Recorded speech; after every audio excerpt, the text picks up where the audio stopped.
Before we step inside Leon Kennedy's mind, take a second to like and subscribe, because it really helps the channel grow. And if you are into deep psychological horror, I also have a channel on Silent Hill lore waiting for you. This video is not just about Leon's missions. It is about the trauma, guilt, and quiet damage that turned a rookie cop into one of the most broken survivors in gaming history. Grab your tissues, because tonight's video is going to hurt. Part 1. Leon, before Raccoon City, who he was supposed to be. The man who would eventually become a hollowed-out instrument of the federal government was once a young man defined by a classic and almost cinematic sense of justice. Before the badge and the blood, Leon Kennedy was a graduate of the police academy who finished at the very top of his class. He was the quintessential American ideal of a public servant driven by a soft and hopeful belief that the world was a binary place where the good guys wore uniforms and the people were inherently worth saving. This version of Leon was soft around the edges, characterized by a face that had not yet been hardened by the necessity of violence. He was entirely unprepared for a world that did not follow the rules of law or the constraints of human decency. He believed that the training he received at the academy would be a shield against the darkness of the world, and he walked with a confidence that can only be found in those who have never looked into the eyes of a true monster. Leon's early life was marked by a stable, if unremarkable, trajectory. He was a person who enjoyed the simple pleasures of a suburban existence, and he likely spent his evenings planning a future that involved a long career of service and the quiet respect of a community. He was the kind of recruit who believed in the moral weight of the oath he took. To this younger version of Leon, the police force was the ultimate expression of order, and he saw himself as a vital part of that tapestry. He had a heart that was open to the plight of others, and a mind that viewed the law as a sacred contract between the protector and the protected. This innocence was not a weakness, but it was a vulnerability that the world was about to exploit with extreme prejudice. He was supposed to be a small-town officer who helped people with their mundane problems, but the universe had a far more horrific role for him to play. The tragedy of who Leon was supposed to be lies in the total and violent erasure of that potential. When we look at the hardened operative of his later years, we are seeing the scar tissue of a man who was forced to burn away his original self just to survive the first hour of his career. The hopeful recruit was the first casualty of the outbreak, even before the first zombie was encountered. The version of Leon who believed that justice was a reachable goal was a man who died on the highway as he drove toward his new life. He was entering a world where the laws of nature were about to break, and the laws of man would prove to be entirely irrelevant. He was a champion of a society that was already dead, and he was driving a patrol car into its funeral pyre. This contrast is the foundational sorrow of his existence, because it reminds us that Leon did not choose this life. It was forced upon him by the collapse of everything he believed to be true. The clinical reality of this transformation is the study of how a pure heart is corrupted by the necessity of survival. Leon was not born to be a weapon. He was forced into the shape of a blade by the heat of the Raccoon City fire.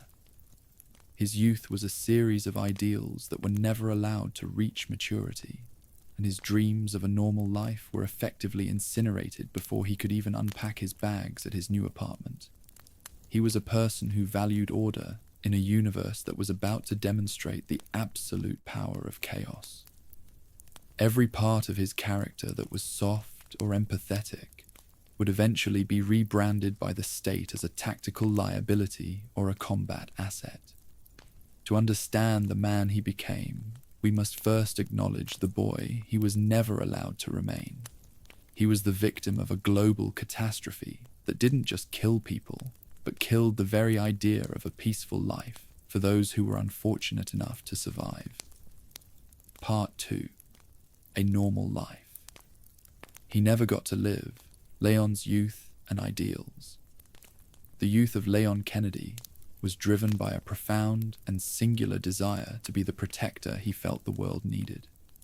He grew up valuing the concepts of community and social order, believing that a well-functioning society was the highest achievement of humanity. He likely imagined a career path that was linear and predictable, involving steady promotions and eventually a quiet retirement with a family and a commendation for a lifetime of honorable service. This timeline was a fragile construct that was permanently and violently severed the moment his tires crossed the city limits of Raccoon City. The ideals he carried with him were those of a world that no longer existed, a world where the police were the line between right and wrong, rather than the last survivors in a slaughterhouse.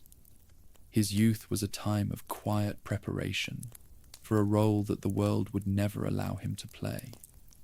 Leon's childhood and early adulthood were defined by a certain level of wholesome ambition.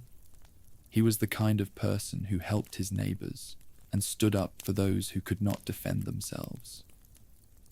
These ideals were not just slogans for him, they were the core of his identity. He saw the world as a place that could be made better through the actions of a single, determined individual. This hero complex was the light that guided him toward the academy, and it was the same light that would eventually lead him into the deepest darkness of the human experience. He had no way of knowing that the very virtues he prided himself on, his empathy, his bravery, and his sense of duty would be the very tools the government would use to trap him in a life of perpetual war. He was a man built for a peace that was about to be permanently abolished. The normal life he never got to live is a phantom that haunts every mission he undertakes in his later years. When he sits in a cold, safe house or stares out the window of a military transport, he is looking at the shadow of the man he could have been. He could have been a father who coached Little League, or a veteran officer who told stories about the old days at a local diner. Instead, he is a man who can name every viral strain by its scent, and who knows exactly how much pressure is required to crush a skull. The severance of his original life path was so total that he cannot even remember the taste of the dreams he once had. He is a person who has been robbed of his future and forced to live in a permanent present of trauma and survival. This loss of potential is a weight that he carries in silence, a grief for a version of himself that was murdered by Umbrella. The sorrow of Leon's lost ideals is that they were genuine and untainted. He was not a cynic who joined the force for power. He was a romantic who joined to save the world. Watching those ideals crumble in real time as he navigated the blood-soaked hallways of the police station was a psychological shattering that few could endure. He learned that the world does not care about your sense of justice, and that a uniform is just a target when the monsters come. His youth was the last time he felt that he belonged to himself. From the moment he entered the city, he became a piece on a chessboard, moved by forces he didn't understand, and eventually owned by a government that saw his tragedy as a tactical asset. He is a man who is living a life he never chose, guarding a world that he no longer feels a part of, because the version of him that belonged to it died in 1998. Part 3. Why becoming a cop mattered to Leon. For Leon Kennedy, law enforcement was never just a job or a means to earn a living. It was the very foundation of his identity. He possessed a profound hero complex rooted in the deep-seated belief that a single person could make a difference in the moral trajectory of a community. This was why he excelled in the academy, and why he took the oath with such earnestness. He wanted to be the thin blue line that stood between the innocent and the predators. This sense of duty was so strong that he specifically requested his assignment to the Raccoon City Police Department, despite the strange and unsettling reports that were already beginning to leak out of the Arklay Mountains. He didn't want a quiet post, he wanted to be where the trouble was, so that he could fix it. He wanted to be the solution to a problem he was not yet equipped to understand.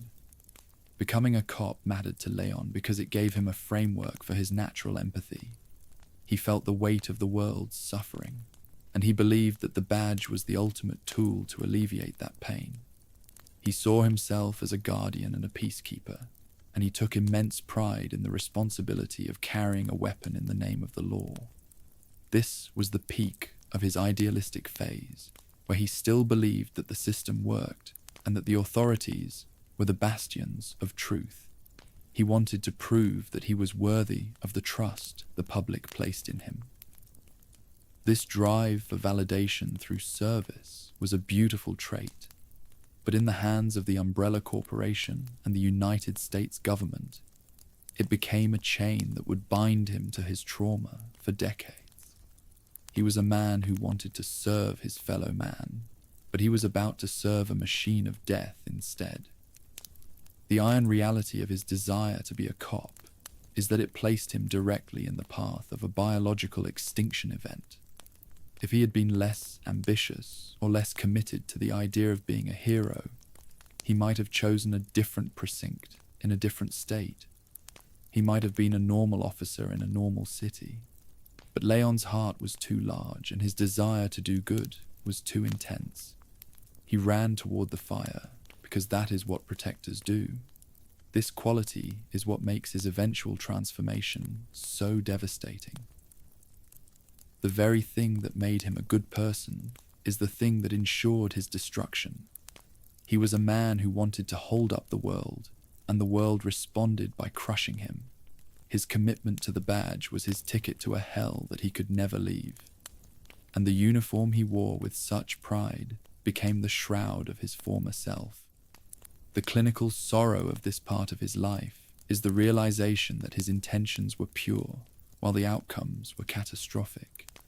He became a cop to save lives, but his first day on the job was defined by the mass death of an entire population. He wanted to represent order, but he became the primary witness to the total collapse of civilization. This contradiction created a deep psychological wound that never healed. He continues to wear the mantle of the protector in his later years, not because he still believes in the system, but because he doesn't know how to be anything else. The badge was the last thing he ever truly chose for himself. And even after it was taken from him, he remained a prisoner of the duty it represented. He is a man who is still trying to justify his first day on the job, still trying to be the hero he thought he was supposed to be. Part 4. The night everything was about to end. The night of September 29th, 1998, was supposed to be the start of Leon Kennedy's life. It was a night of nervous excitement and the quiet anticipation of a new beginning. He was running late for his first shift, a delay caused by a heavy hangover from a recent breakup. At the time, he likely viewed this as a minor personal failure, a lapse in the professional discipline he had worked so hard to cultivate. He felt a mix of anxiety and hope as he drove his Jeep toward Raccoon City, unaware that his tardiness was the only reason he was still breathing. This was the last time Leon Kennedy felt like a normal human being with normal problems. He was worried about his reputation at the precinct and the lingering sting of a lost relationship. He was a 21-year-old man with his whole life ahead of him, and he had no idea that he was driving into the heart of a nightmare. The atmosphere of that night was one of eerie stillness as he approached the outskirts of the city. He noticed the lack of traffic and the strange silence of the radio, but he dismissed these as oddities rather than warnings. His mind was focused on the future, on the apartment he hadn't fully moved into, and the co-workers he hadn't yet met. He was still living in the world of laws and social norms.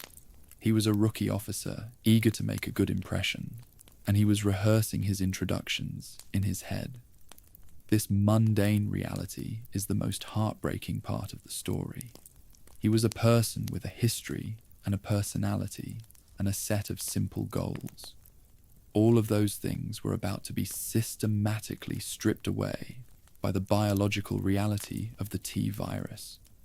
The night was not just a transition into a new job, it was a transition into a new category of existence.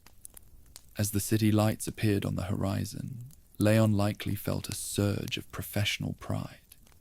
This was the place where he would make his mark.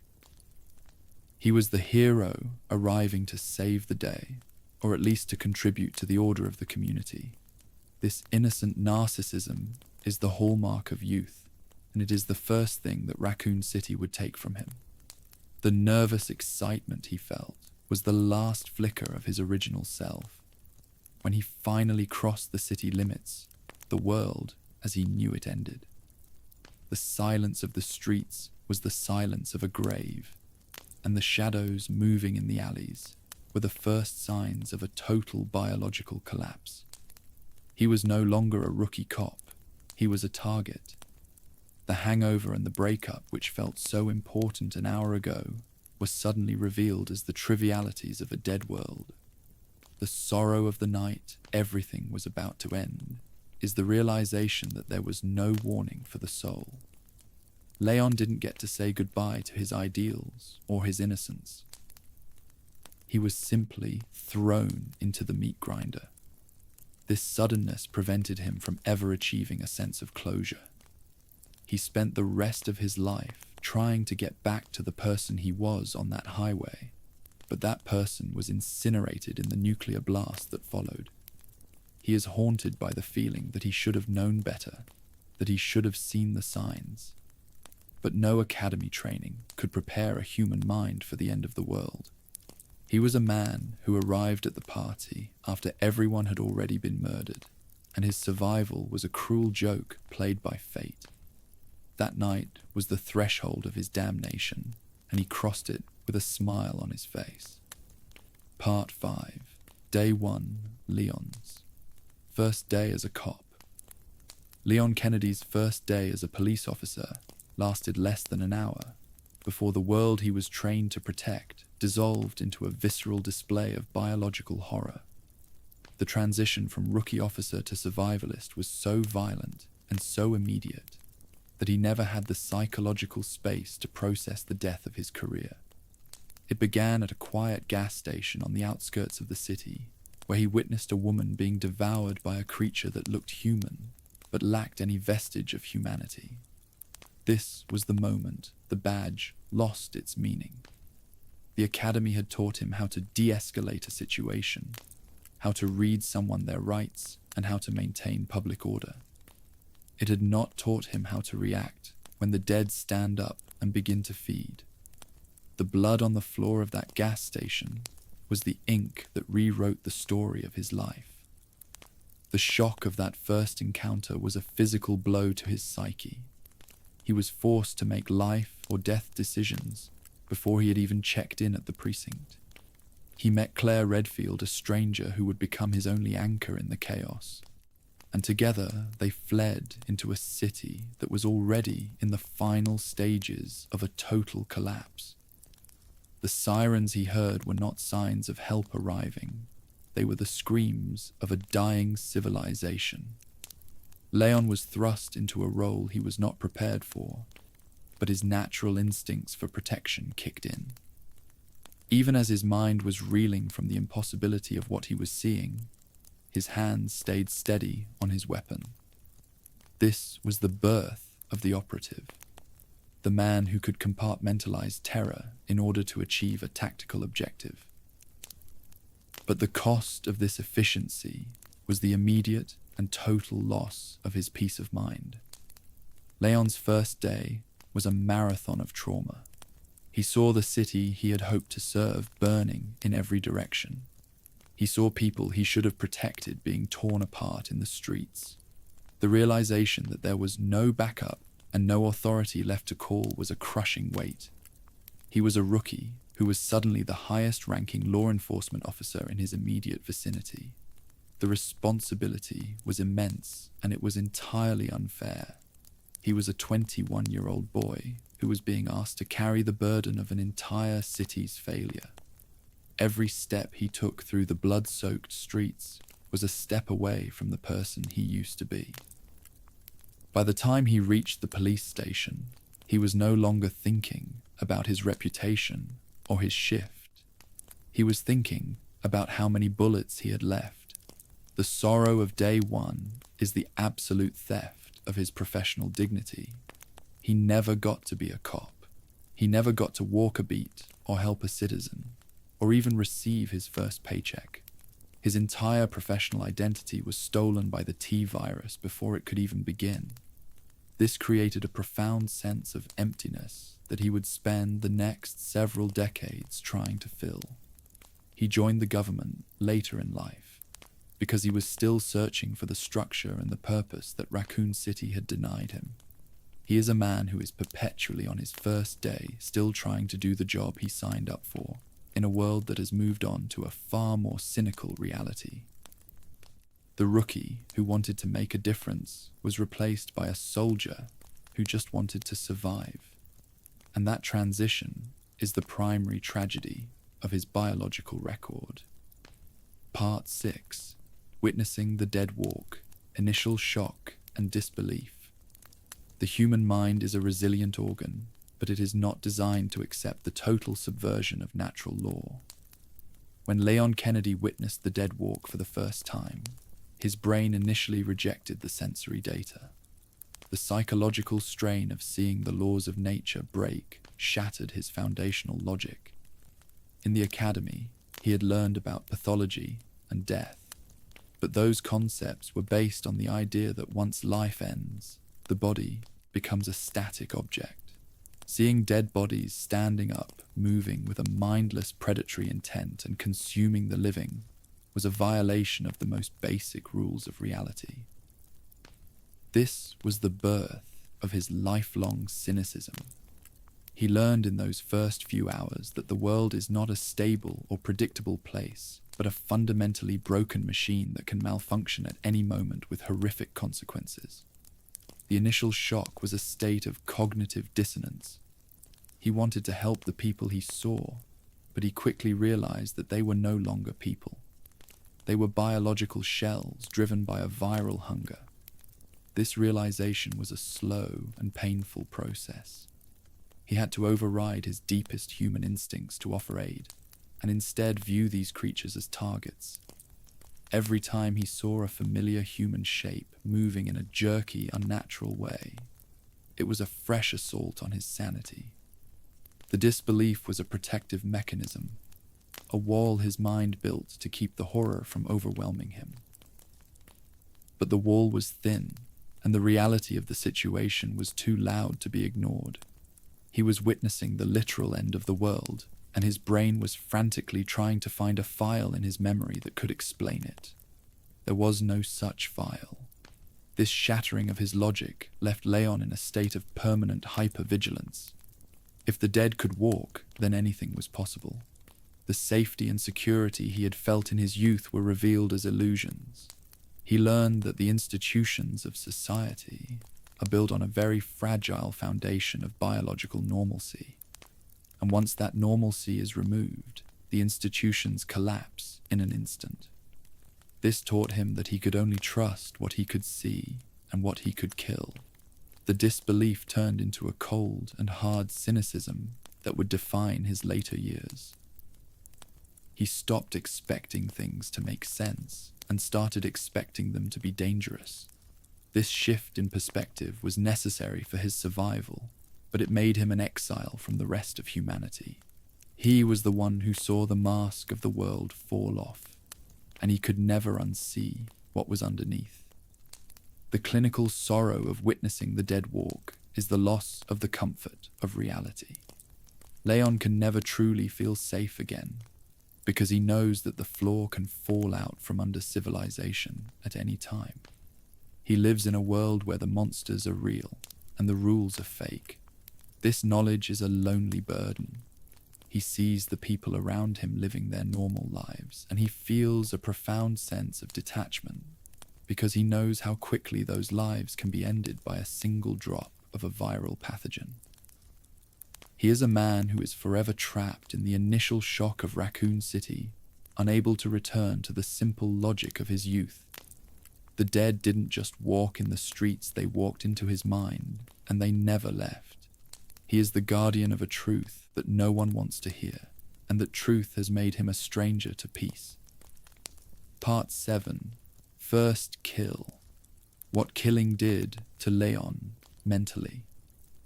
For a police officer trained to preserve life and uphold the sanctity of the human form, the act of taking a life is a momentous and traumatic event. Leon Kennedy's first kill was a creature that was already biologically dead, yet his subconscious still registered the act as taking a life. Pulling the trigger on a human shape, even one that was rotting and predatory, created a moral scar that never faded. In the heat of the moment, it was a matter of survival, but in the silence that followed, the weight of the action began to settle in his soul. He had crossed a line that he was never supposed to cross. The badge he wore was a symbol of protection, but it had become the justification for an execution. This paradox was the beginning of the erosion of his moral identity. The first kill was a violent disruption of his self-image. He had always seen himself as the good guy, the one who saved people. Now he was a killer.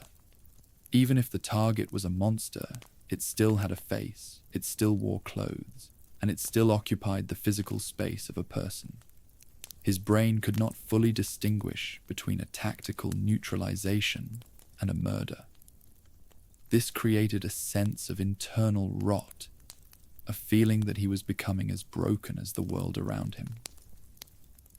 He felt a profound sense of guilt, not for the creature he killed, but for the ease with which he was forced to do it.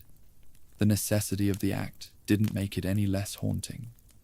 It was a loss of innocence that was measured in lead and blood. He had become an agent of death on his very first day, and that was a reality he was entirely unprepared to accept. As the night progressed and the kills mounted, Leon began to feel a numbing of his emotional responses. This was a survival mechanism, but it felt like a betrayal of his humanity. He started to view the act of killing as a routine task, a mechanical necessity, like reloading his weapon. This shift in perspective was the most terrifying part of the experience. He was losing his revulsion toward violence, and in doing so, he was losing the part of himself that made him a good man. He was becoming a weapon. The government would later exploit this quality, training him to suppress his emotions even further. But the foundation of that detachment was laid in the blood of his first few kills in Raccoon City. He was a boy who wanted to help, and he turned into a man who knew how to destroy. The sorrow of the first kill is the permanent alteration of the spirit. Leon can never go back to being the person who believed that life was sacred in an absolute sense. He has learned that life is a variable, and that sometimes the only way to protect it is to end it. This moral grayness is a heavy burden to carry. He is haunted by the faces of the things he has killed, wondering who they were before the virus took them. He sees the tragedy in every pull of the trigger, and that awareness is what prevents him from ever finding true peace. He is a man who kills to save, but every death takes a piece of his own life with it. The first kill was the end of his original morality, and the beginning of a long and lonely journey into the heart of the shadow. Part 8. Isolation, confusion, and constant fear. Trapped within the walls of the Raccoon City Police Department, Leon Kennedy experienced a profound and suffocating sense of isolation. The precinct, which should have been a sanctuary of order and a hub of rescue, was instead a sprawling and ornate tomb. He was surrounded by the evidence of a failed defense, by the blood of his fellow officers, and by the moans of the infected echoing through the ventilation ducts. This taught him a lesson that would stay with him for the rest of his life. Institutions cannot protect you. No matter how grand the building or how prestigious the badge, when the real darkness comes, you are fundamentally alone. This realization was a crushing blow to his idealistic youth. He had placed his faith in the system, and the system had folded like paper. The confusion of those hours was a tactical and psychological nightmare. He was navigating a building designed to be a labyrinth of puzzles and secret passages, while being hunted by creatures that defied every law of biology he knew. He didn't know the layout, he didn't know the status of his teammates, and he didn't know if there was any hope of escape. The constant fear was a physical presence, a cold weight in his chest that never let up. Every corner he turned was a potential death trap, and every shadow was a threat. This sustained state of high alert began to rewrite his nervous system, turning him into a creature of pure instinct. He was no longer thinking about justice or the law. He was thinking about the next 5 seconds of his life. This isolation was not just physical, it was emotional. He was a rookie who was denied the support of a team. He was forced to rely entirely on his own wits and his own luck. This created a deep-seated belief that survival is a lonely and brutal endeavor. He learned that in the end, you can only depend on yourself. This is why Leon struggles to form deep connections in his later years. He is always waiting for the walls to fall and for the people around him to be taken away. He carries the silence of the RPD, within him a quiet and cold space where he retreats whenever the world becomes too much to handle. He is a man who is forever trapped in that dark hallway, listening for the sound of a licker on the ceiling. The sorrow of this isolation is the loss of the feeling of belonging. Leon used to feel like he was part of a community, part of a force, part of something bigger than himself. Raccoon City taught him that something bigger is just a larger target. He is a solitary survivor by necessity, and that solitude has become his permanent state of being. Even when he is surrounded by teammates in later missions, he is still the boy in the dark hallway, waiting for the end. He can never truly trust an institution again, and that lack of faith is a lonely way to live. He is the guardian of a world that he knows will eventually fail him, and he continues to fight only because he doesn't know how to stop being the last man standing. Part 9. The police station was a slaughterhouse. Seeing his fellow officers, the men he had admired and hoped to emulate, mutilated and transformed into monsters, was the final blow to Leon Kennedy's respect for the badge. The RPD was supposed to be a bastion of heroism, but it had been turned into a slaughterhouse. He found the bodies of veterans and rookies alike, torn apart by creatures like the lickers, or turned into mindless predators by the T-virus. This was a visceral demonstration of the absolute power of biological reality over human symbols. The uniform provided no protection, the training provided no immunity, and the oath provided no salvation. The sight of his comrades in such a degraded state destroyed his belief in the inherent strength of the authorities. He realized that when the monsters come, the badge is just a piece of tin. The psychological impact of this slaughter was a total loss of professional innocence. He saw the men he had looked up to reduced to meat. This created a profound sense of disillusionment. He had joined the force to be part of an elite group of protectors, but he found himself in the middle of a total failure of leadership and defense. The station, which was filled with art and history, was now a monument to the futility of human ambition. He learned that even the most prestigious institutions can be hollowed out from the inside. This taught him to look past the surface of things and to see the rot that often lies beneath. He became a man who was suspicious of power and cynical about the promises of those in charge. This period was the death of his respect for the hierarchy. He saw that the people at the top had failed the people at the bottom, and that the cost of that failure was the lives of his friends. He carried this cynicism into his government work, often questioning his orders and maintaining a distance from his superiors. He knew that if the situation became dire enough, they would sacrifice him as easily as Umbrella had sacrificed Raccoon City. He became a soldier who fought for the mission, but not for the men who gave the orders. The slaughterhouse of the RPD was his true academy, where he learned the only lesson that mattered. In a world of monsters, the only thing that counts is the person standing next to you, and even they might turn. The sorrow of the slaughterhouse is the loss of his mentors. Leon never got to learn from the veterans he admired. He never got to hear their stories or receive their guidance. Instead, he had to kill them or watch them die in agony. This left him without a moral or professional compass, forcing him to find his own way in a world that had no rules. He is a man who was raised by the dead, and his leadership style in later years is defined by a desperate desire to prevent the same slaughter from happening to those under his command. He is haunted by the faces of the officers he couldn't save, and he carries their memory as a weight that prevents him from ever feeling like he has done enough.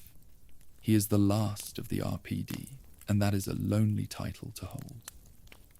Part 10. Survivors. Guilt begins. Everyone else is dead.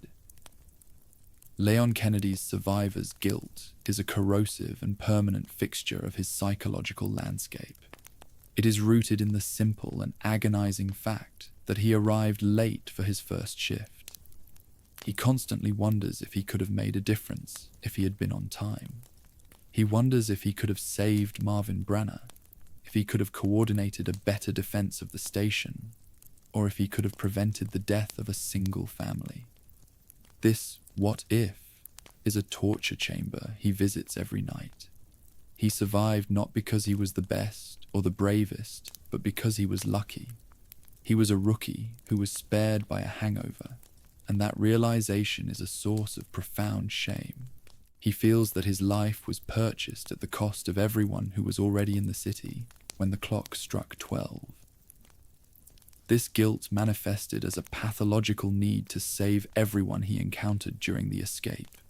He took on the weight of Claire Redfield and Sherry Birkin, as if their survival was his only chance at redemption. He couldn't save the city, but he could try to save them.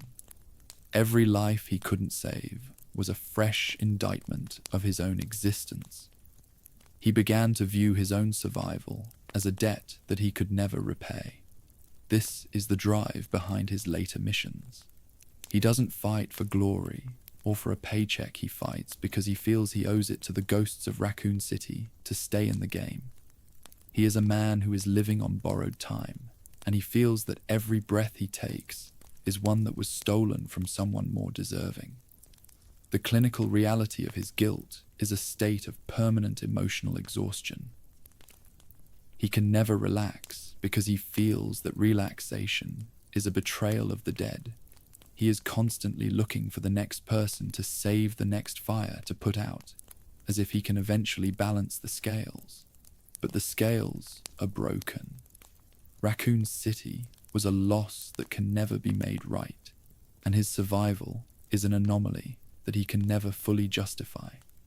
This guilt is what the government would later exploit, using his sense of responsibility to send him on one suicide mission after another. They knew that Leon would never say no, because he was still trying to pay for his first day on the job. The sorrow of the survivor is the isolation of the living.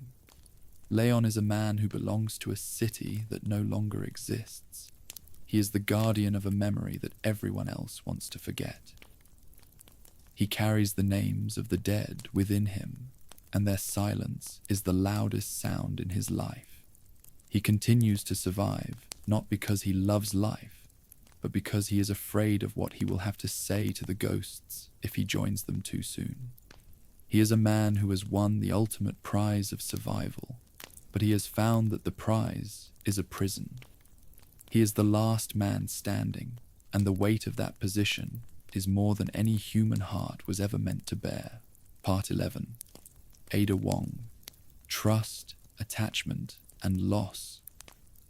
In the suffocating darkness of the Raccoon City underground, Leon Kennedy encountered the singular, most defining complication of his emotional life. Meeting Ada Wong was not merely a tactical alliance, but Leon's first adult emotional attachment formed within the crucible of absolute trauma. At 21 years old, despite his training, Leon was still a young man who possessed a desperate, biological need for a human connection to anchor him against the rising tide of the dead. He chose to believe her fabrication about being an FBI agent searching for her boyfriend because the alternative was too lonely to bear.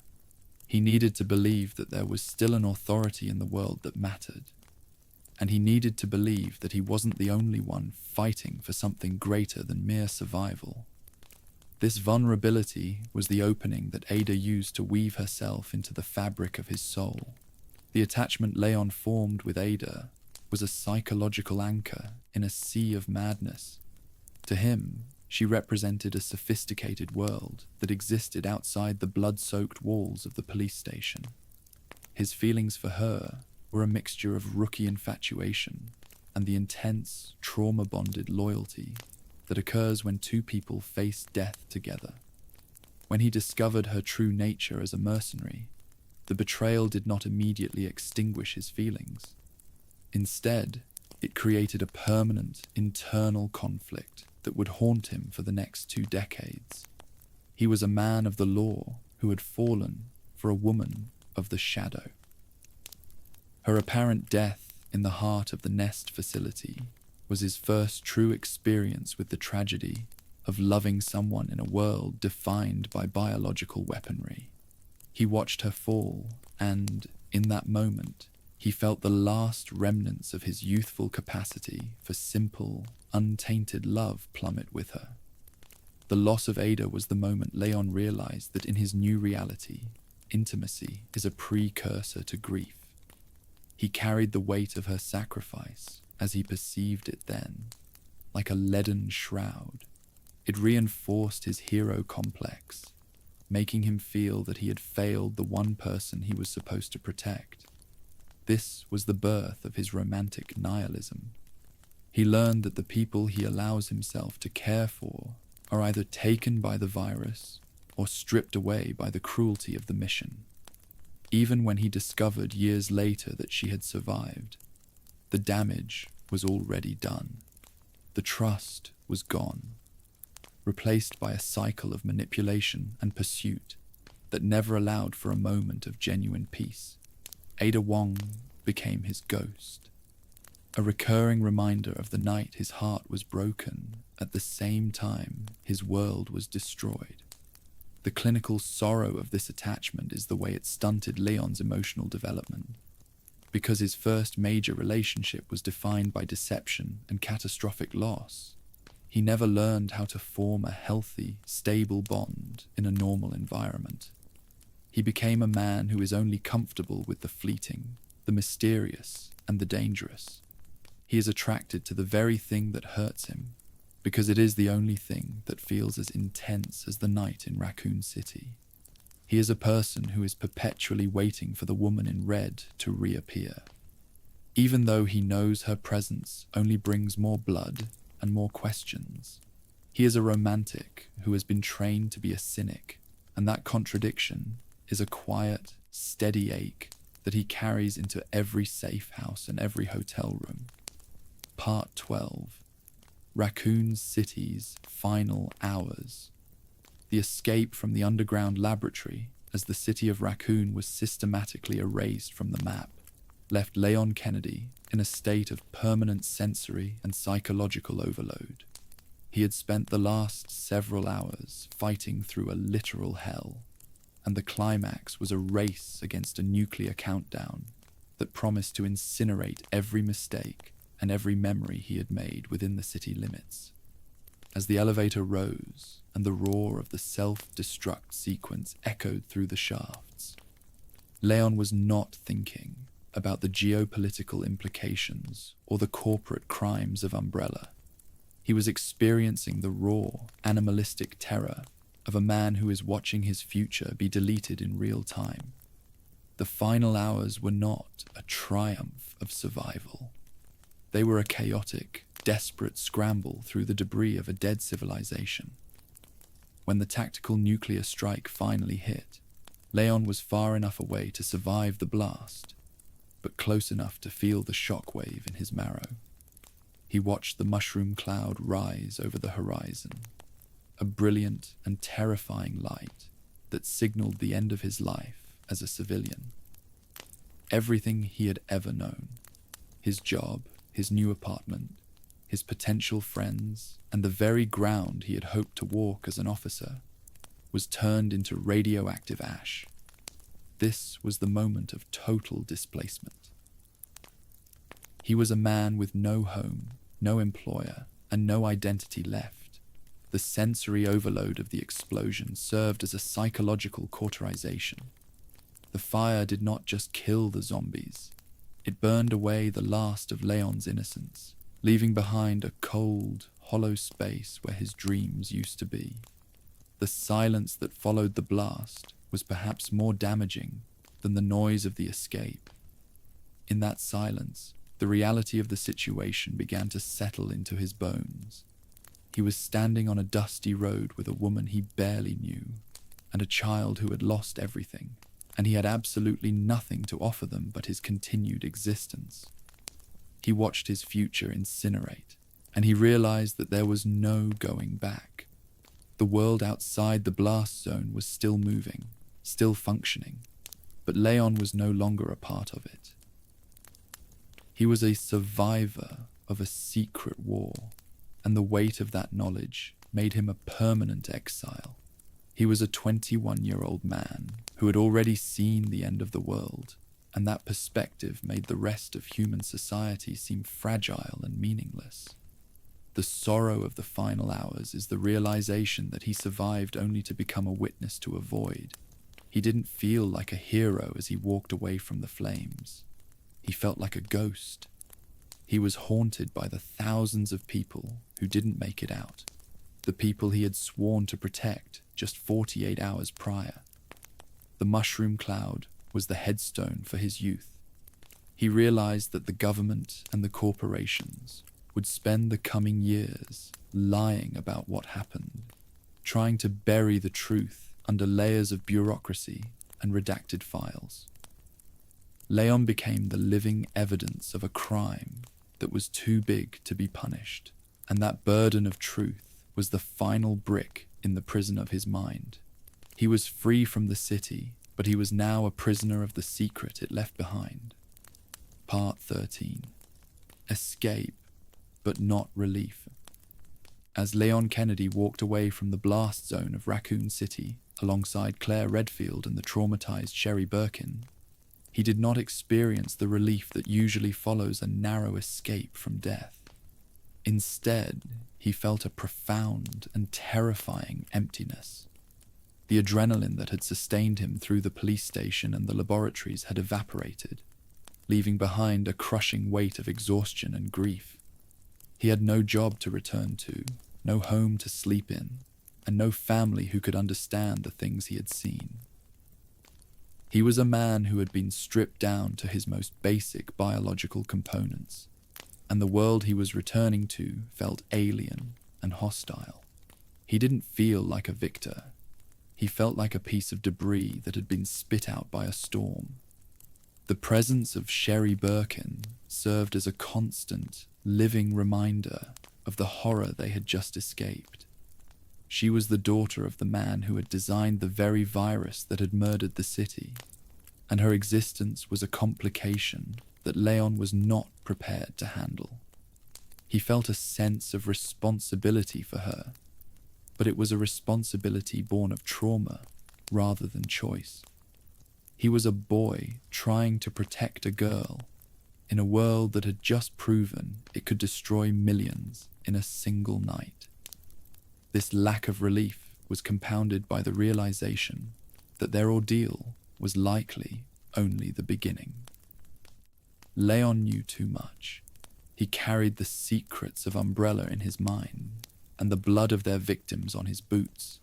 He was a loose end in a global conspiracy, and he felt the eyes of the world closing in on him long before the first government black suburban appeared on the horizon. Escape for Leon was merely a transition from one type of prison to another. The physical walls of the police station were replaced by the invisible walls of state surveillance. He realized that he could never tell his story to a normal person without being labeled a madman or a threat to national security.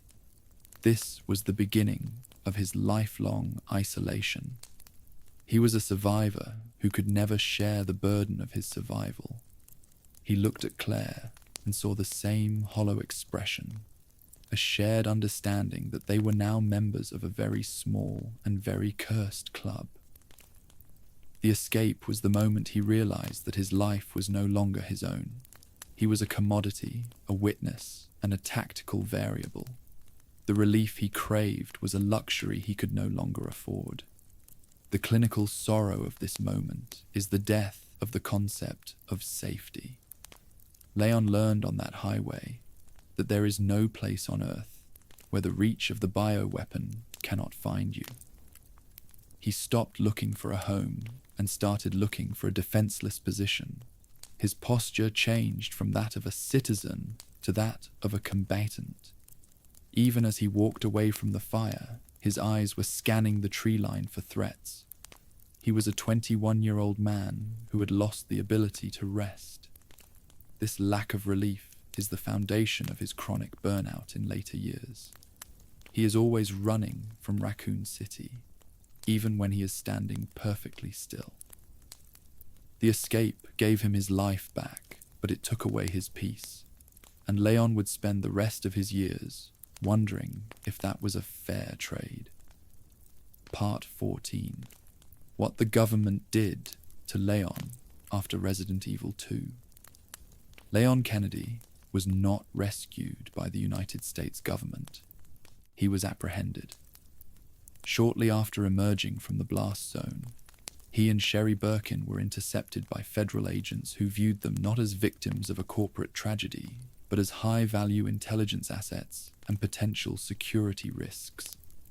Leon was taken into custody, separated from Claire and Sherry, and subjected to a series of intense interrogations that lasted for weeks.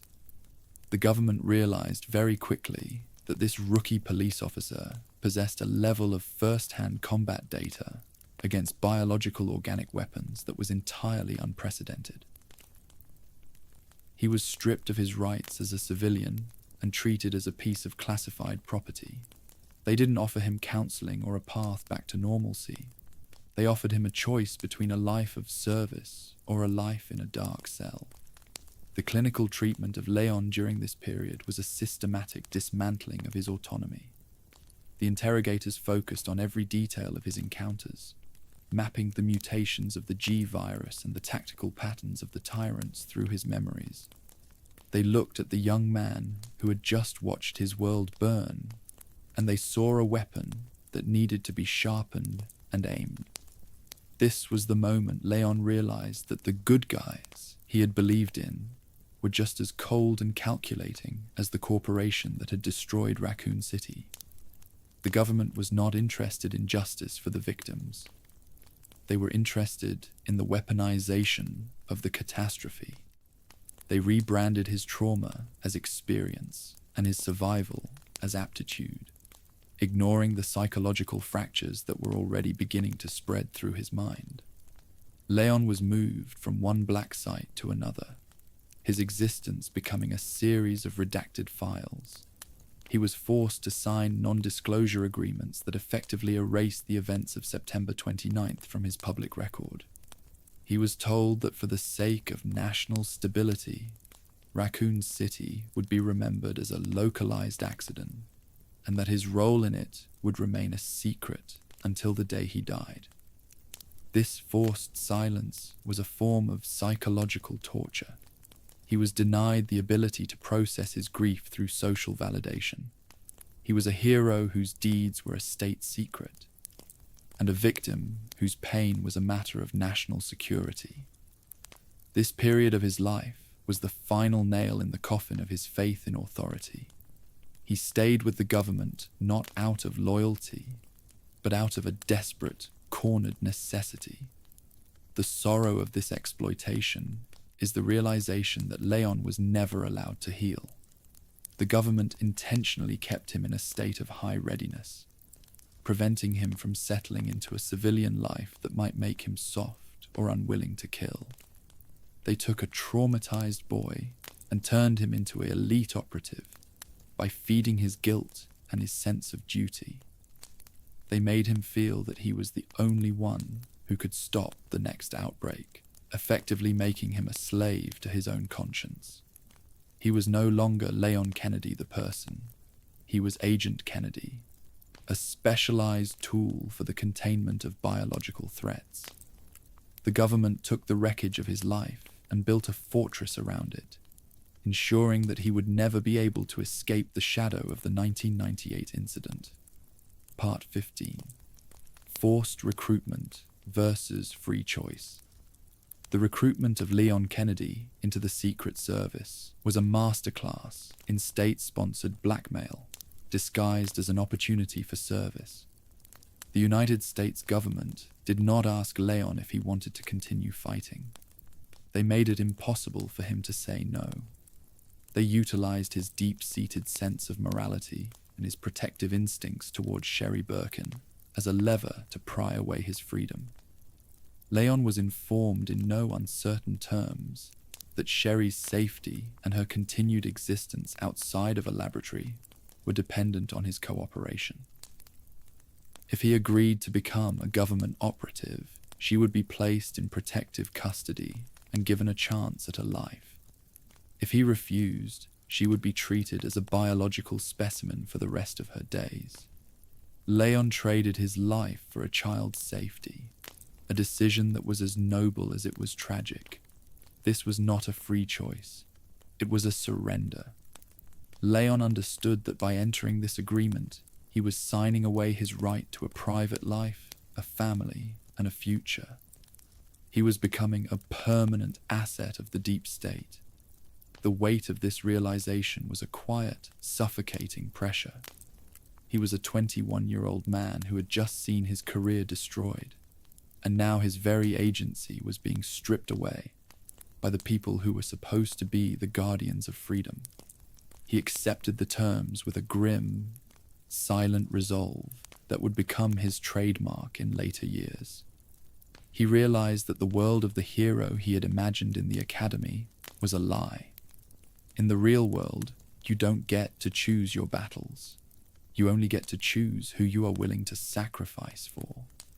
The forced nature of his recruitment created a permanent wall between Leon and his handlers. He worked for them, he died for them, but he never trusted them.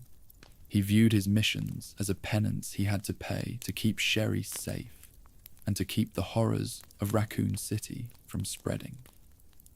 This lack of choice is why Leon often appears so weary and detached in his later years.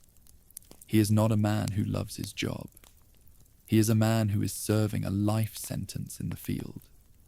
He is a soldier who was conscripted by trauma and bound by a contract written in blood. The government didn't want a willing participant.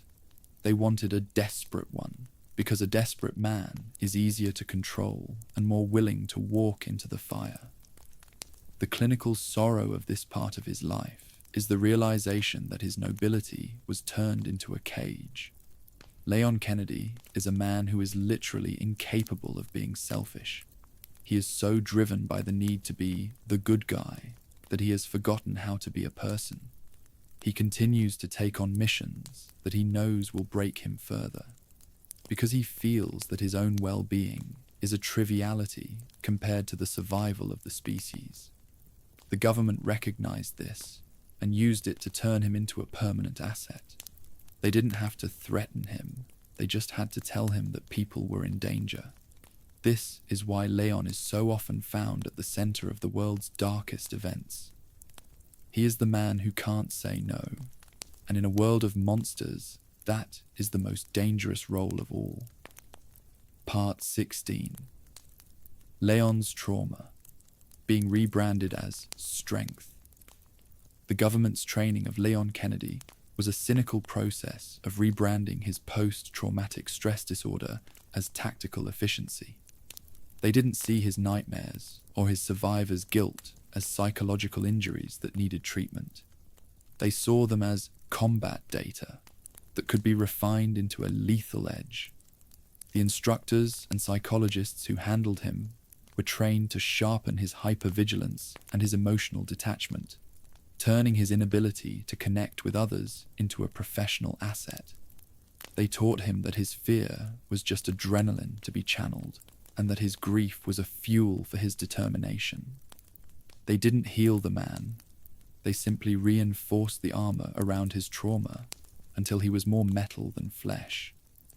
This was the birth of the cool Leon, that the world would eventually see a mask of stone built over a foundation of glass. This rebranding was a form of psychological gaslighting. Leon was told that he was special, and that his experiences in Raccoon City had made him superior to other agents. They fed his ego to hide the fact that they were hollowed out his soul. By framing his trauma as a strength, they made it impossible for him to seek help or to even acknowledge the extent of his pain. To admit to being hurt was to admit to being weak, and in the world of high-stakes counter-terrorism, weakness was death. Leon leaned into this identity because it was the only way to make sense of the horror he had witnessed. If his pain had a purpose, if it made him a better protector, then perhaps it was worth it. This was the lie he told himself every morning as he prepared for another day of training. The strength they created was a brittle one. It was based on the suppression of everything that made Leon human. They trained him to view people as tactical variables and environments as kill zones.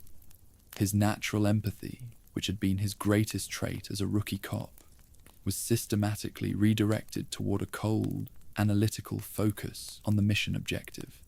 The government didn't want the boy who helped Marvin Branner. They wanted the operative who could put a bullet in a former comrade without hesitating. They sharpened the blade of his mind until it was so fine that it began to cut the man himself. By the time he was ready for field deployment, Leon was a masterpiece of state-sponsored trauma, a man who could survive anything but could no longer live a normal life. The sorrow of this rebranding is the permanent loss of his emotional range. Leon became a person who could only feel through the lens of combat. His calmness under pressure was not a lack of fear, but a state of permanent, high-functioning shock. He became the world's go-to problem solver for biological threats because he was the only one who could look at a monster and see a target instead of a nightmare. This was the government's greatest achievement and Leon's greatest tragedy. They turned his worst night into his best resume, and in doing so, they ensured that he would never be able to leave Raccoon City behind. He became a legend in the field, but a ghost in the mirror. A man who was praised for the very things that were killing him from the inside. Part 17. Why Leon could never say no. Leon Kennedy's inability to refuse a mission was the result of a perfectly executed psychological trap laid by his handlers. They understood that his hero complex was his greatest vulnerability, and they exploited it with a surgical precision that borders on the sadistic. Leon felt a profound, crushing sense of debt to the thousands of people who had died in Raccoon City. He believed that because he had survived, he was personally responsible for ensuring that such a catastrophe never happened again. The government framed every mission, every investigation, and every retrieval as a necessary step in preventing another Raccoon City. They made Leon feel that the weight of the world was on his shoulders, and that if he ever stepped back, the blood of the next millions would be on his hands. This sense of responsibility was a form of chronic moral exhaustion. Leon was never allowed to feel that he had done enough. No matter how many bioweapons he destroyed, or how many conspiracies he uncovered, the threat remained, and the faces of the dead from 1998 continued to watch him. He was a man trying to fill a hole that had no bottom. The government encouraged this savior mindset because it made him the perfect agent. He wouldn't complain about the hours, the isolation, or the danger, because he viewed every hardship as a penance he owed to the ghosts. He couldn't say no, because saying no felt like a betrayal of the dead. He was a prisoner of his own conscience, and the state was more than happy to hold the keys. Furthermore, Leon felt that he was the only one qualified to do the work. He had seen the reality of the viruses and the monsters, and he didn't trust anyone else to handle the situation with the same level of care or lethal efficiency. This was the curse of the survivor. He became a martyr by choice, believing that his suffering was a fair price to pay for the safety of the world. He allowed himself to be used, to be broken, and to be sent into the most horrific environments on Earth, because he felt that he was already dead inside anyway. If a life had to be spent in the trenches, he believed it should be his. This was the final stage of his self-erasure, where his own needs and desires were entirely sublimated by the demands of a global war he never asked to be a part of. The clinical sorrow of this part of his life is the realization that his nobility was turned into a cage. Leon Kennedy is a man who is literally incapable of being selfish. He is so driven by the need to be the good guy that he has forgotten how to be a person. He continues to take on missions that he knows will break him further, because he feels that his own well-being is a triviality compared to the survival of the species. The government recognized this and used it to turn him into a permanent asset. They didn't have to threaten him. They just had to tell him that people were in danger. This is why Leon is so often found at the center of the world's darkest events. He is the man who can't say no. And in a world of monsters, that is the most dangerous role of all. Part 18. Becoming a weapon, not a person. By the time Leon Kennedy completed his initial phase of government training and began his career as a high-level operative, the person who had driven into Raccoon City was functionally extinct. He was now a weapon of the state, a redacted entity who lived in anonymous safe houses and moved under orders that didn't exist on any public record. His life was a series of tactical objectives, mission briefings, and after-action reports. The mundane details of human existence, hobbies, friendships, a home address, a sense of belonging were replaced by a cold, professional utility. He had become Agent Kennedy, a man whose primary function was the application of lethal force against biological threats. The tragedy of this transformation was that it was so complete that Leon himself began to forget what it felt like to be anything else. His daily existence became a study in controlled isolation. He was kept separate from the rest of society to maintain his security clearance and his combat focus. He didn't have a social circle. He had contacts. He didn't have a home. He had a base of operations. This total immersion in the world of counterterrorism meant that he had no mirror in which to see his old self. The only people he interacted with were other agents, scientists, and politicians, all of whom viewed him as a tool to be utilized. He was a high-level asset, respected and feared, but he was not a man who was loved. He had achieved the ultimate state of professional excellence, but the cost was the total hollowing out of his private identity. He was a ghost wearing the skin of a soldier. Becoming a weapon meant that Leon had to accept the fact that his life was disposable. He was sent into situations where the probability of survival was near zero, and he was expected to perform with the same clinical precision every time. He developed a mindset of permanent temporariness, never unpacking his bags, never investing in furniture, and never allowing himself to imagine a life beyond the next mission. This psychological state is a form of slow-motion suicide. He was living as if he were already dead, waiting for the one bullet or the one infection that would finally close the ledger. He was no longer a person with a future. He was an object with a shelf life. The sorrow of this transformation is the realization that Leon has become the very thing he once fought against. In Raccoon City, he hated the cold, calculating nature of Umbrella. Now, he is the primary agent for a government that operates with the same lack of transparency and the same disregard for the individual. He is the enforcer for a system that values the greater good over human life. He has become a part of the machine. And even though he uses his power for what he believes is right, the method of his existence is a denial of everything he once stood for. Leon S. Kennedy is a man who was forged in the fire of an apocalypse and polished in the cold halls of government power. And the result is a masterpiece of lethality that has no place to call its own. Part 19. The Mission to Spain. Calm on the Surface. In the year 2004, when Leon Kennedy was sent to a remote region of Spain to rescue the president's daughter, the world saw the peak of his action hero persona. To the observers in the government, and to the girl he was sent to save, Leon appeared cool, competent, and entirely unfazed by the horrific events unfolding around him.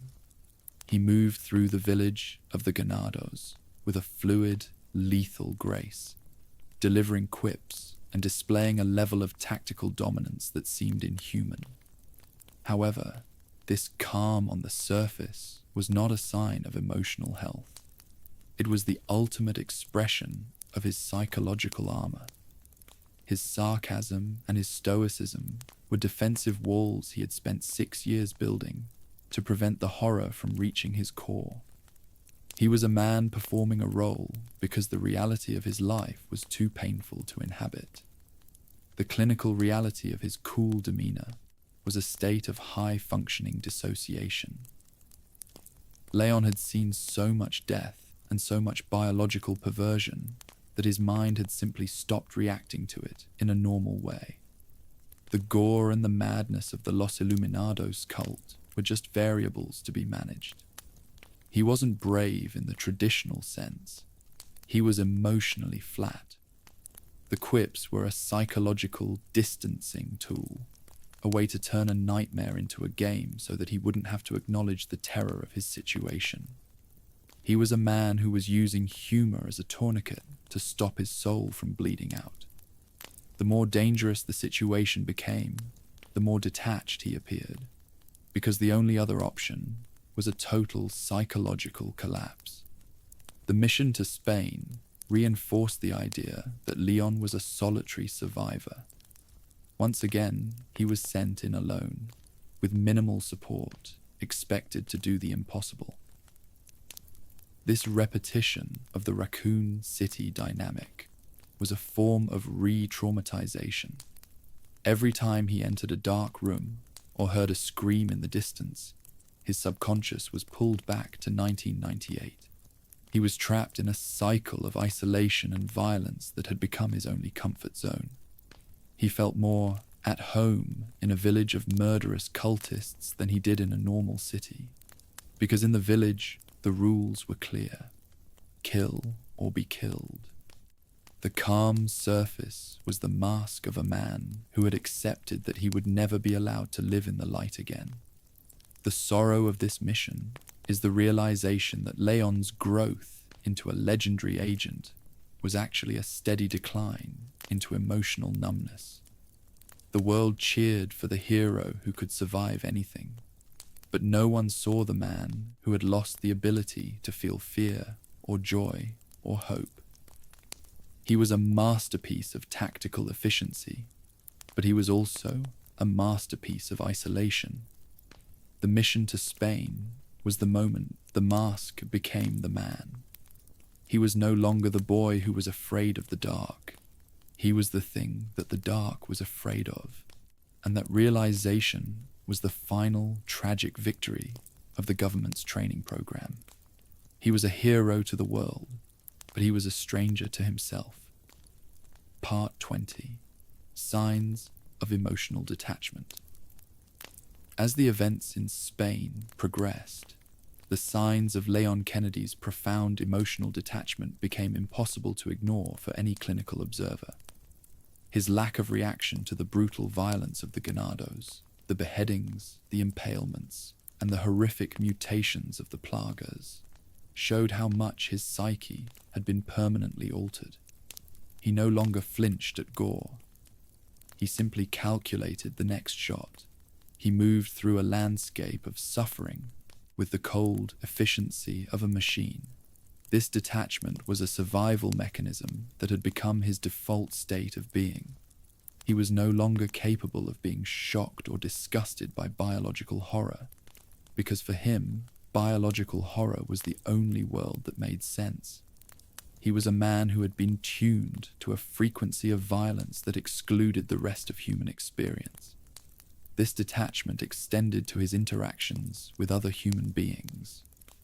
Even as he rescued Ashley Graham, his concern for her was primarily tactical.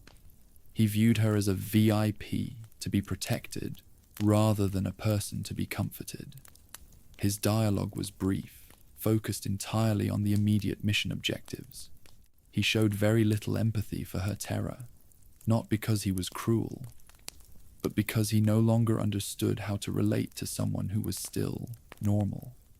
He was a man on the other side of a glass wall, watching the emotions of others with a mixture of confusion and professional detachment. He was a protector who had forgotten why the things he was protecting were valuable in the first place. The clinical term for Leon's state was compassion fatigue, combined with chronic dissociation. He had seen the end of the world so many times that individual suffering had lost its impact. He was focused on the greater good, the prevention of a global outbreak at the expense of his own humanity. This detachment made him an incredibly effective agent, but it also made him a tragic figure. He was a man who was saving the world, but was no longer able to enjoy it. He was a hero who could not feel the gratitude of the people he saved. He was living in a grey space between life and death, a state of permanent, functioning shock that allowed him to kill without hesitation and survive without relief. The sorrow of this detachment is the realization that Leon has lost the hero part of his identity. He is now just a professional. The boy who wanted to make a difference in Raccoon City has been replaced by a man who simply wants to finish the job. He is a masterpiece of state-sponsored trauma, a man who has been hollowed out until there is nothing left but the mission. He is a living legend, a name spoken with reverence by other agents. But in the mirror, he is just a man who has forgotten how to cry. The emotional detachment is the ultimate armor, but it is also the ultimate isolation. And Leon Kennedy is the loneliest man in the bioweapon world. Part 21. Violence as routine. By the time Leon Kennedy reached the final stages of the mission in Spain, the act of taking life had transitioned from a traumatic necessity into a biological and professional routine. The repetition of pulling the trigger on hundreds of ganados had effectively cauterized his remaining hesitation. In Raccoon City, every shot had felt like a moral weight, but in the isolated villages and castles of Europe, the violence became a rhythmic, mechanical process. He was no longer a man reacting to horror. He was a professional performing a task. This shift marked a profound psychological threshold, where the human brain stops registering the taking of life as an extraordinary event and starts treating it as a mundane requirement of the workday. Leon had become so efficient at destruction that the gore no longer occupied his thoughts. He simply moved through the blood as if it were rain. The clinical sorrow of this routine is found in the total loss of the revulsion that defines a healthy human psyche. When violence becomes routine, the soul begins to flatten. Leon was no longer haunted by the faces of those he killed, because he no longer saw them as people. He saw them as tactical obstacles to be cleared from the path. This was the ultimate victory for the government training programs that had sought to weaponize his trauma. They had succeeded in turning his original empathy into a cold, analytical focus. He could look at a pile of bodies and see only a cleared room rather than a tragedy of lost lives. The repetitive nature of the missions, one bioweapon threat after another, reinforced the idea that his life would always be a cycle of blood and that there was no exit from the carnage. Furthermore, the routine nature of violence made Leon's return to any form of normal society impossible. How can a man who spends his weeks methodically executing hundreds of infected individuals go back to a world of grocery stores and polite conversation?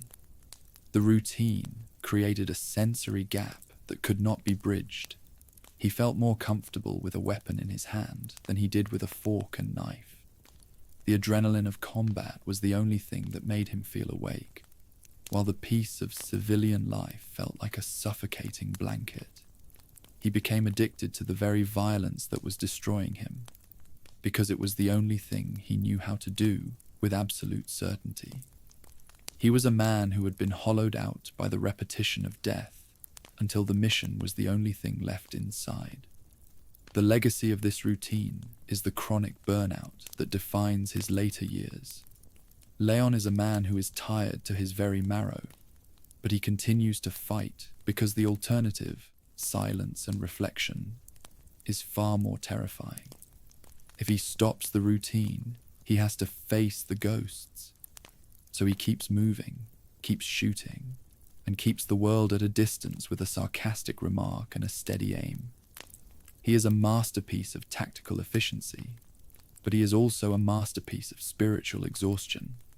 He has saved the world so many times that the world has lost its luster, and the people in it have become background noise to the steady, mechanical heartbeat of the next objective. Part 22. Isolation repeats again and again. The mission to Spain was not just a rescue operation. It was a psychological echo of the Raccoon City incident that reinforced Leon Kennedy's belief that he is destined to be a solitary survivor. Once again, he was sent into a hostile, isolated territory with minimal support and zero backup.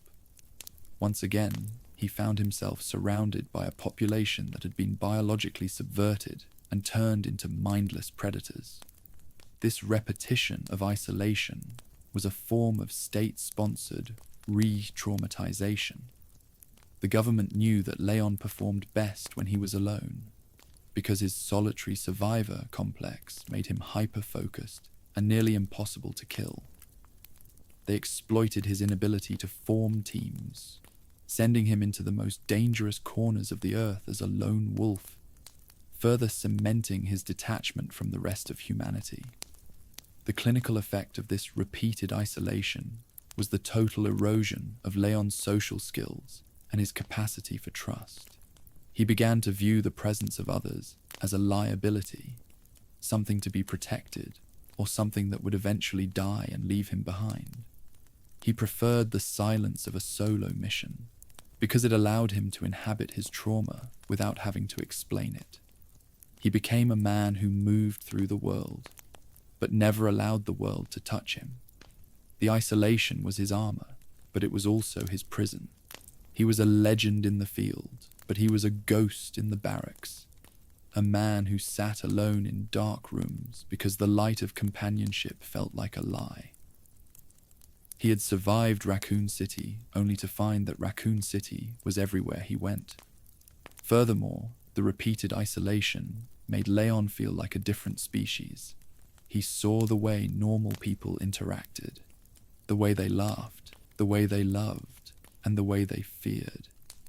And he felt like an observer from another planet. He had been through the fire so many times that he was no longer made of the same clay as the people he was saving. This existential loneliness is the sorrow of his legend. He is the man everyone wants on their side, but no one wants to be. He is a living warning of what happens when you survive too long. He has become a man whose only home is the mission, and whose only companions are the ghosts of the people he couldn't save. The legacy of this isolation is a profound, chronic depression that he masks with professional excellence. Leon Kennedy is a man who has forgotten how to be a part of something larger than a tactical unit. He is a solitary figure standing on the edge of the world, watching for the next storm, knowing that when it comes, he will be the only one left standing to witness the aftermath. He continues to fight not out of hope for a better future, but because the isolation of the battlefield is the only thing that makes sense to him anymore. He is the ultimate survivor, and the price of that title is an eternal, cold solitude. Part 23. Ada's return. Unresolved feelings. The reappearance of Ada Wong in the mountains of Spain was the moment Leon Kennedy realized that his psychological wounds from 1998 would never truly heal. Seeing her alive, still mysterious, and still operating in the shadows of the bioweapon world, reopened the trauma of the Raccoon City escape with a violent intensity. For Leon, Ada was the singular variable that his analytical mind could not solve. She represented the only adult emotional attachment he had formed in the fire, and her survival proved that he was still susceptible to her manipulation.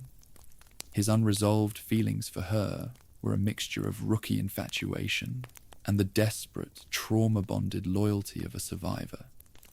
She was the only one who truly knew who he was before he became a weapon, and yet she was the one who consistently betrayed that memory.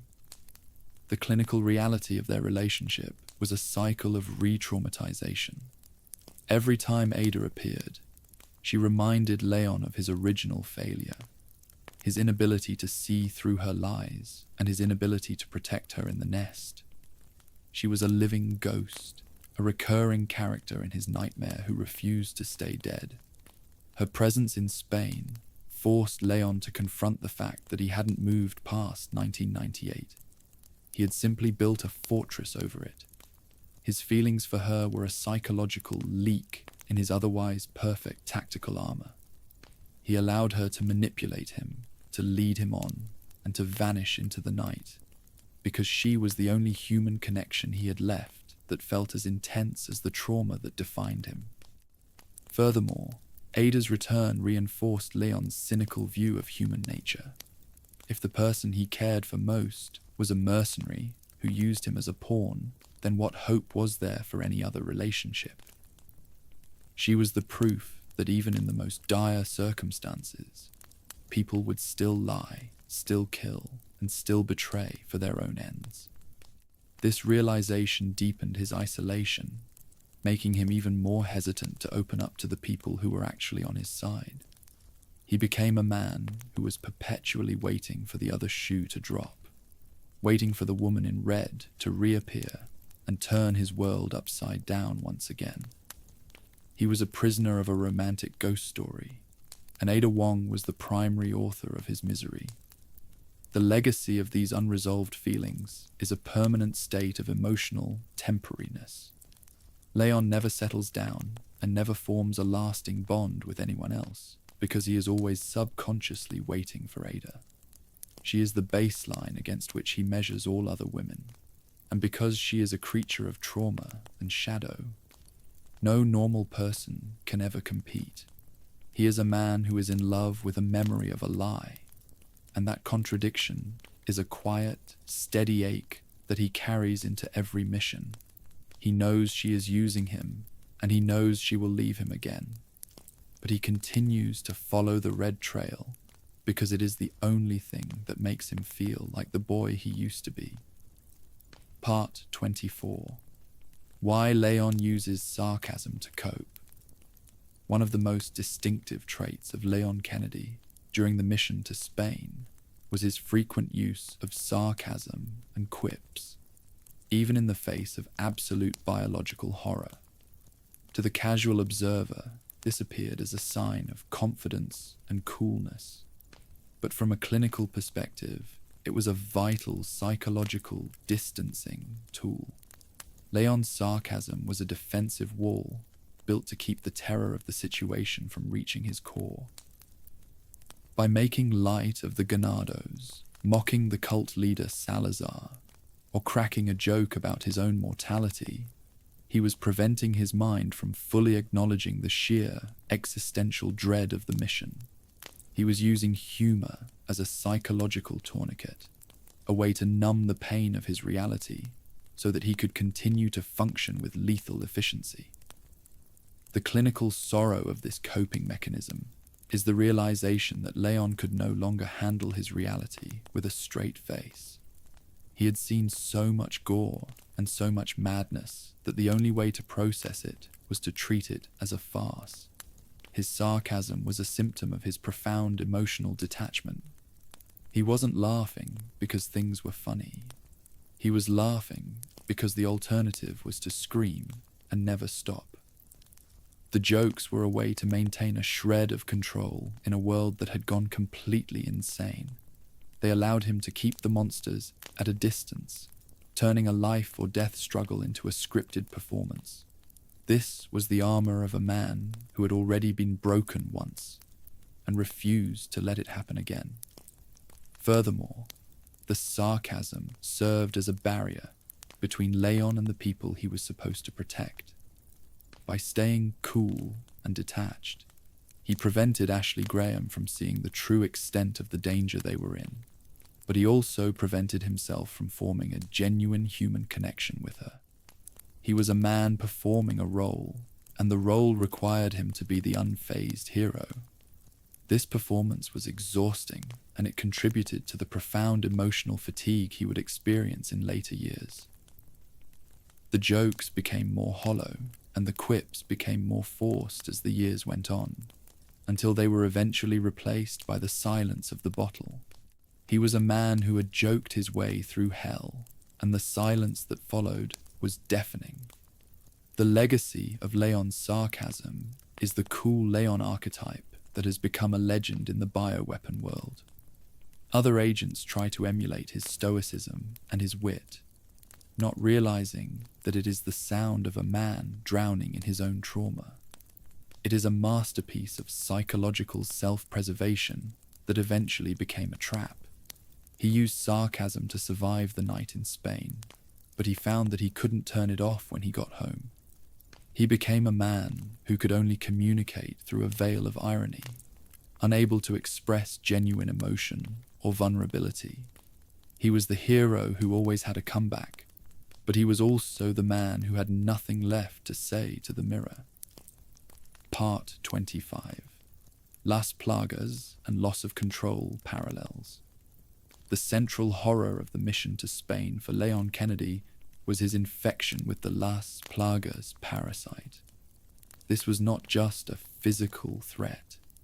It was a psychological nightmare that mirrored the absolute loss of control he had experienced his entire adult life. Being infected with a parasite that could eventually control his mind and turn him into a mindless puppet of the cult was Leon's ultimate fear. It was a visceral parallel to how the United States government had controlled his life since 1998. He felt the presence of another entity inside him, dictating his movements and threatening to erase his identity. For a man who had fought so hard to maintain a shred of his own agency, the Plagas was the ultimate violation. The clinical sorrow of this infection was the way it forced Leon to confront his own mortality and his own disposability. He knew that if he could not find a cure, the government would not hesitate to eliminate him to prevent the spread of the parasite. He was once again a tactical variable that could be liquidated at any moment. The physical pain of the infection was accompanied by the crushing weight of the realization that he was still just a tool. Even his own body was no longer a sanctuary. It was a laboratory for a parasitic organism. This feeling of being hollowed out from the inside was a literalization of the psychological process he had been undergoing for 6 years. He was becoming the very thing he fought against. Furthermore, the loss of control parallels extended to Leon's relationship with authority. The cult leader Osmond Sadler attempted to use the parasite to bend Leon to his will, just as the government used Sherry Birkin and national security to bend him to theirs. Leon was a man caught between two masters, both of whom viewed him as a vessel for their own power. His desperate struggle to remove the parasite was a symbolic attempt to reclaim his own soul. When he finally utilized the radiation machine to kill the Plagas, it was a moment of agonizing relief, but the psychological scar remained. He realized that no matter how many parasites he killed, he would never be truly free of the entities that controlled his life. The legacy of the Las Plagas infection is a permanent state of physiological and psychological hypervigilance. Leon is a man who is constantly checking his own mind for signs of intrusion. He is terrified of losing his autonomy again, and this fear makes him even more isolated and guarded. He has learned that the most dangerous enemy is the one that lives inside you, and he carries that knowledge like a cold weight in his chest. He survived the parasite, but he remained a host for the government and a host for the memory of Raccoon City. He is a man who is always waiting for the next thing to take control of him, and that lack of trust in his own mind is the ultimate tragedy of his survival. Part 26. Leon's drinking problem. Canon, not a joke. By the time of the incidents described in Resident Evil, Vendetta, Leon Kennedy's reliance on alcohol had transitioned from a social habit into a documented and destructive coping mechanism. This is not a joke or a character quirk. It is the clinical result of 20 years of unmitigated trauma and moral exhaustion. Leon drinks to quiet the screaming of his memories and to numb the physical and emotional fatigue of being the world's go-to problem solver for biological apocalypses. He is a man who has seen too much and done too much, and the bottle is the only thing that provides a temporary reprieve from the crushing weight of his reality. He is a high-functioning alcoholic, a man who can still clear a room of monsters with surgical precision, but who cannot face a quiet evening without a glass in his hand. The clinical sorrow of Leon's alcoholism is the way it represents the total failure of his support systems. The government that claimed to care for him never provided the psychological help he needed to process Raccoon City or Spain. Instead, they kept him in the field until he was a hollowed-out shell, and then they looked the other way when he started drinking to survive the downtime. His alcoholism is a symptom of compassion fatigue and moral injury. He is tired of saving a world that refuses to learn, and he is tired of being the one who has to pull the trigger. The alcohol provides a grey space where he doesn't have to be Agent Kennedy, and he doesn't have to be the boy from 1998. It is a slow, liquid suicide that he uses to survive the day. Furthermore, his drinking problem is a manifestation of his profound loneliness. Leon has no one to talk to about the horrors he has witnessed, and the alcohol is his only companion in the dark. It is a way to bridge the gap between his tactical life and the void of his personal life. When he is drunk, the ghosts are quieter, and the guilt is a little less heavy. But the relief is always temporary, and the morning brings the same cold reality and the same demand for his service. His reliance on the bottle is a testament to the fact that even a superhuman hero has a breaking point. He has reached his, and he is trying to drink his way through the finish line of a life that has gone on far too long. The legacy of Leon's drinking problem is a man who is slowly fading away. He is a shadow of the hopeful recruit who drove into Raccoon City.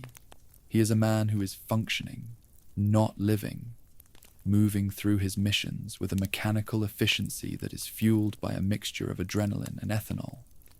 He is a hero to the world, but he is a tragedy to those who truly know him. He continues to fight because he doesn't know what else to do, but he does it with a glass half full of bitterness and a heart that has already given up on the idea of peace. He is the ultimate survivor, and the bottle is the final prison he has built for himself. Part 27. Why Leon never settles down. The reason Leon Kennedy has never formed a lasting relationship or settled down into a normal life is rooted in a profound and permanent psychological fracture. He believes, at his very core, that everyone he loves is destined to either die in a biological catastrophe or betray him for a higher price. This belief was forged in the fire of Raccoon City and reinforced by every subsequent mission and every interaction with Ada Wong. He lives in a state of emotional temporariness, never unpacking his bags, never investing in furniture, and never allowing himself to imagine a future that involves another person. To Leon, intimacy is not a comfort. It is a tactical liability and a precursor to inevitable grief. He has become a man who is afraid of his own heart. The clinical sorrow of his inability to settle down is the total loss of a home. Leon has no geographic or emotional center. He moves between safe houses and hotel rooms, a ghost in the machinery of the state. He avoids the deep connections that make life worth living because he doesn't want to be responsible for someone else's safety or someone else's sorrow. He saw what happened to the families in Raccoon City, and he saw what happened to the people who trusted Umbrella, and he decided that the only way to be safe is to be alone. He is a man who is protecting a world that he doesn't allow himself to inhabit. He is the guardian of the hearth who never gets to sit by the fire. Furthermore, Leon's lifestyle makes a normal relationship impossible. How can he explain his work to a partner? How can he justify the disappearances, the secrets, and the permanent threat of biological infection? He is a man who exists in a redacted reality, and he cannot bring anyone else into that darkness without destroying them. He has chosen a life of solitary service because he believes it is the only moral option left for him. He is a martyr by choice, but the martyrdom is a slow, lonely one. He watches his friends like Chris Redfield struggle with their own demons and their own losses, and it only reinforces his belief that he is better off alone.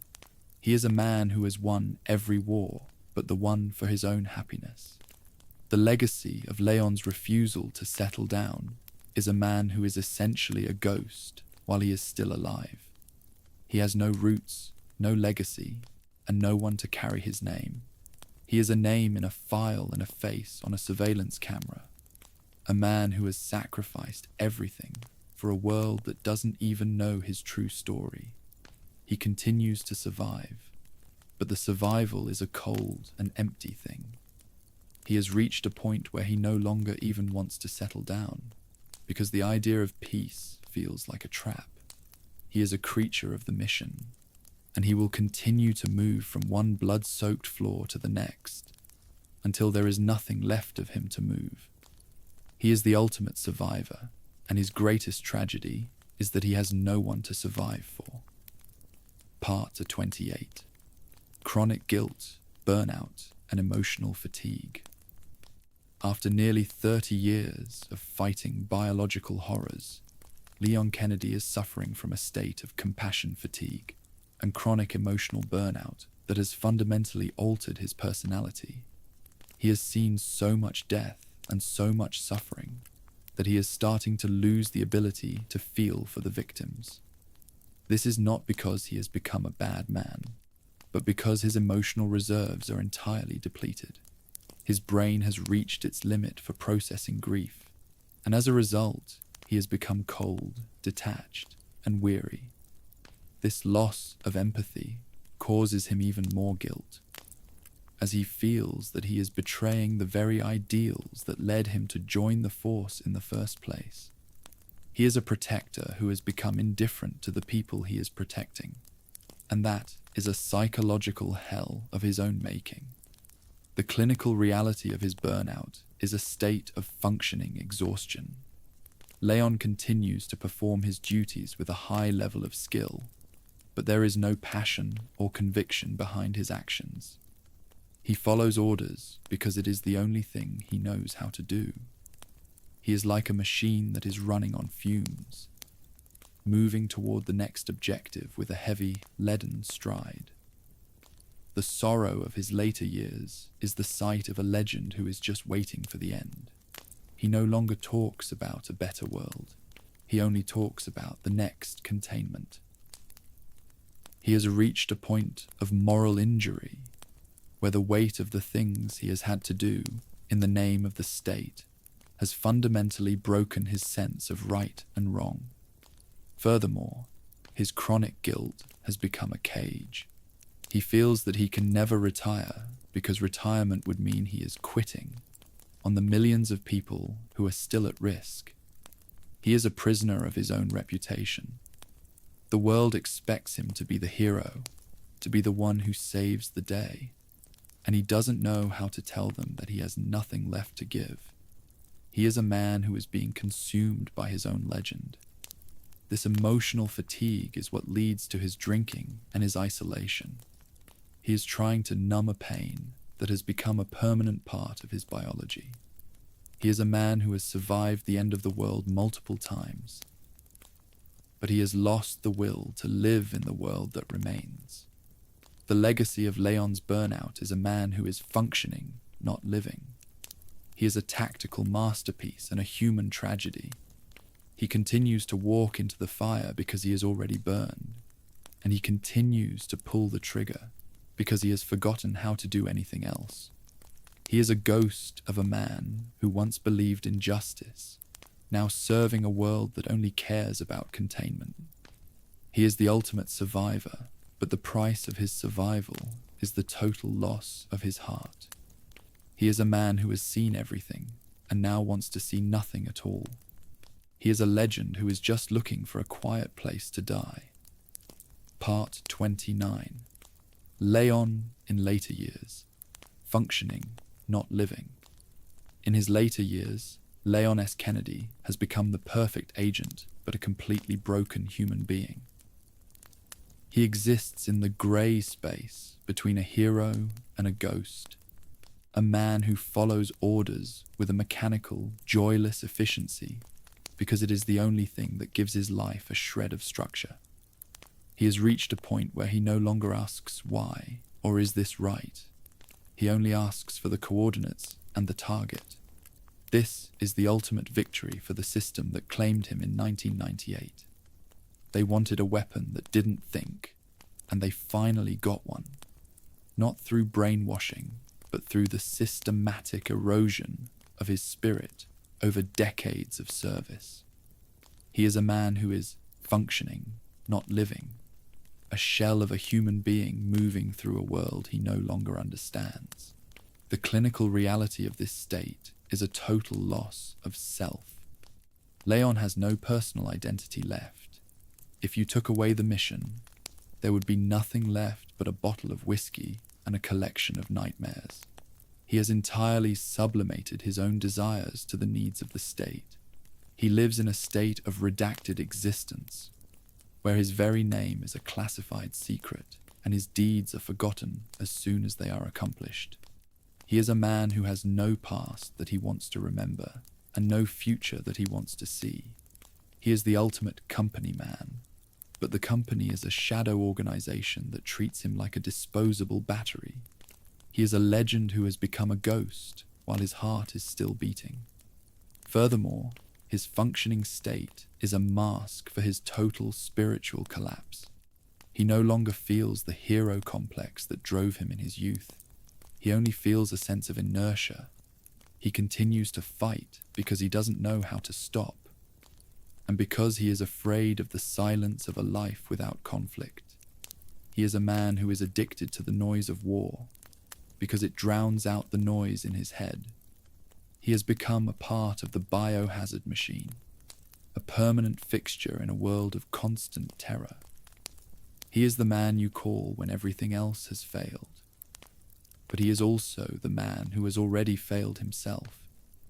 He is a masterpiece of tactical survival who has forgotten what he was surviving for. The sorrow of his later years is the realization that Leon has become exactly what he was designed to be, a lethal, obedient tool. He has survived every outbreak, every parasite, and every virus. But he has lost the war for his own humanity. He is a living record of 30 years of human failure. And the weight of that record is visible in the lines of his face and the dullness of his eyes. He is a man who has seen the end of the world so many times that he no longer cares if it ends for good. He is Leon Kennedy, the survivor, and his greatest tragedy is that he is still here to witness the wreckage of his own life. Part 30. Leon Kennedy. Today, alive, skilled, and empty. Leon Kennedy today is a living legend in the bioweapon world, a name spoken with a mixture of reverence and fear by agents and terrorists alike. He is perhaps the most skilled and experienced operative in human history, a man who has survived the end of the world multiple times and who has personally dismantled more conspiracies than any other individual. But behind the legend is a man who is profoundly, tragically empty. He has no home to return to, no family to welcome him, and no future to work toward. He is a man who realized long ago that for him, the world ended in 1998, and everything since then has been a slow, lonely epilogue. He continues to fight, not because he thinks he can win, but because he doesn't know how to stop. The clinical reality of Leon Kennedy is a state of permanent survivor's limbo. He has outlived his friends, his enemies, and his own ideals. He is the ultimate survivor, and that is his greatest tragedy. Every time he walks away from a blast zone, he feels a little less relief and a little more exhaustion. He is a man who has seen the worst of humanity and has realized that there is no cure for the heart of the monster. He has become a ghost in the machine, a man who is praised for his strength, but who is dying from his own survival. He is a masterpiece of state-sponsored trauma, a man who was forged in the fire and then left to cool in the absolute zero of a high-security life. Today, Leon exists as a silent guardian of a world that doesn't even know it needs him. He is the one who handles the things that can't be spoken of, moving in the shadows of a global war that has no end. He is skilled, he is lethal, and he is entirely alone. He has no hobbies, no dreams, and no peace. He is a man who has been hollowed out by duty until there is nothing left but the mission. He is the ultimate proof that survival is not the same as living. He is the survivor of Raccoon City, the savior of Spain, and the hollowed-out asset of the United States government. He is a man who survived the fire, only to realize that the fire was the only thing that made him feel alive. The final sorrow of Leon Kennedy is the silence of his ending. There will be no parades for him, no medals he can wear in public, and no quiet retirement. He will continue to fight until he can no longer pull the trigger, and then he will simply vanish into the redacted files of the state. He is the hero the world deserves, but he is the man the world destroyed. He is the ultimate survivor, and his legacy is a trail of blood and a heart that stopped feeling 30 years ago. He is Leon S. Kennedy, and he is finally, totally, and tragically alone. He is the man who survived too long, and his silence is the final verdict on the biohazard era. If this stuck with you, take a second to like and subscribe. It makes me keep making these lore breakdowns for you. Thanks for watching, and I will see you in the next one.